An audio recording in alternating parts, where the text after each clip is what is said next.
impact that this has on it. Sure. Let's go ahead and bring up this next example. So I want everybody to think, open your mind for a minute, and I'm going to ask you this question as you open your mind. So, what if a person like Carrie was to come to you and tell you that your real number is $2.6 million? Go ahead and break that down for us, Carrie, as to why that is. Okay, so this gets in, I think, is as much as a big point as that graph was. And that's because so many people do not have the $2.6 million. They just don't have it. It is reality. And people are not thinking they need to make that much. So when it comes to this example, and I'm going to give more detail on some other things, but this example is $100,000 a year. Now remember, we just talked about inflation. If you're already making 100,000 or plus, like the 250 that we showed on there, that inflation is still going to hit you. So 100,000 a year after tax is really not that much.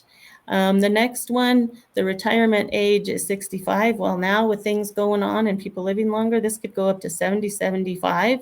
But with that example, the 65 is 26 years. And with that scenario, it'll take you to 91 years old. So this right here shows again, you live longer than you have money.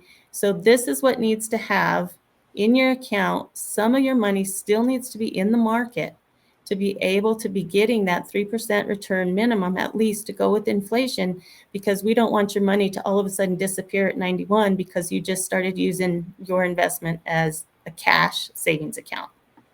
That's where the problem is here too, but it's 2.6 million. And I'm going to give an example on this that was very harsh to learn. And I keep bringing my dad up in a lot of these things because of the experience I had, which I never thought I'd have before. And now I know how other people are feeling and how other people are working with their families in their instance. But my dad had an awesome para, which here in Colorado is kind of like the 401k plan that you can have, or your annuity plan, I guess you can say, that it gives you income for life. My dad had put in, I'm looking at the numbers, I'm looking over here to make sure. My dad put in about $200,000. So he's got $200,000 in his retirement plan, and he retired at the age 55. Now, when I look back at that, you know how much money he has spent since he retired at 55?